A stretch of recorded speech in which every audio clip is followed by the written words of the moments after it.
Hello everyone. Assalamualaikum. Welcome to our station, Yuski and Aisyah. Secrets Manufacturing Business on Cost Accounting Course. This is it.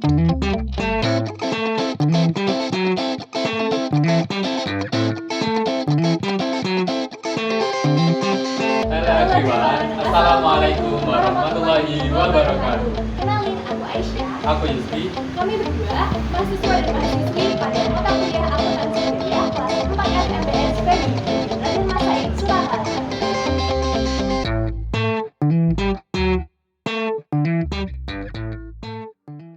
Kali ini, aku dan Yuski berkesempatan untuk melakukan survei dan wawancara secara langsung di tempat pembuatan mie milik Bapak Warto yang berlokasi di Dimoro, Jongke, Kabupaten Karanganyar. Pak Warto selaku pemilik telah merintis usahanya sejak tahun 1987 dan menggunakan mesin pertamanya di tahun 1996. Pada sesi wawancara ini, kami memohon maaf karena tidak dapat menyajikan audio recording dari hasil wawancara karena alasan distraksi dari suara mesin pabrik. Walaupun begitu, kami tetap akan menyajikan informasi berupa data rincian biaya produksi yang telah kami dapat melalui proses wawancara ini. Mayoritas pembiayaan produksi mie ini sendiri terletak pada pembelian tepung terigu yang setiap harinya menghabiskan kurang lebih 15 sak dengan harga per saknya berkisar 250.000. Adapun bahan lainnya seperti tepung tapioka yang hanya menggunakan 1 sak dengan harga berkisar 300.000 per saknya. Adonan tidak dapat tercampur jika tidak menggunakan bahan pencampur berupa air. Selain itu, terdapat bahan kimia tambahan seperti soda ash, natrium benzoat, SBP, potasium sulfat, dan garam basah.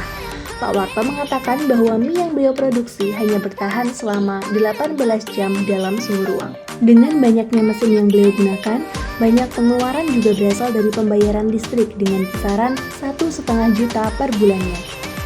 Sebagai informasi tambahan, gaji diberikan pada karyawan pokok dan karyawan biasa dengan rentang 2,5 hingga 3 juta setiap bulannya.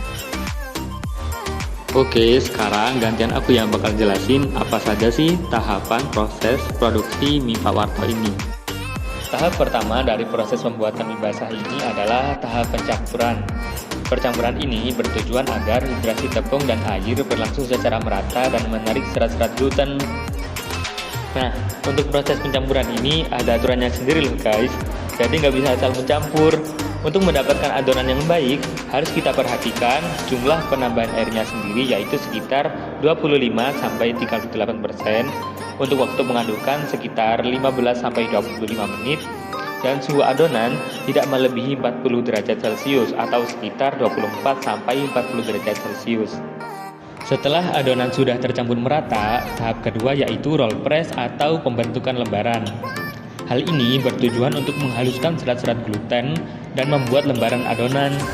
Pasta yang dipres ini sebaiknya bersuhu lebih dari 25 derajat Celcius karena pada suhu di bawah 25 derajat Celcius menyebabkan lembaran pasta pecah-pecah dan kasar.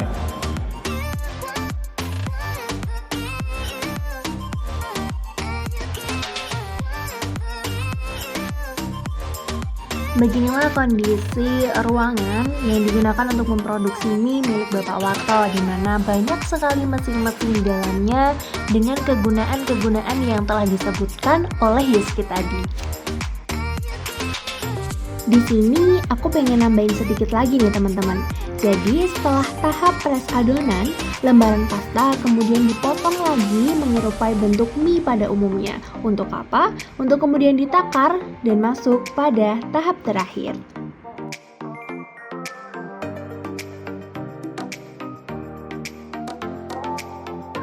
Nah, tahap terakhir dari proses pembuatan mie di Pak Warto ini adalah penimbangan. Sebelum pelanggan mengambil mie dari rumah produksi Pak Warto ini, karyawan Pak Warto akan menimbang berat mie itu sendiri dari ukuran kiloan, yaitu sekitar 1 kilo, 2 kilo, dan seterusnya. Wah, ternyata cukup complicated ya, tapi keren banget sih.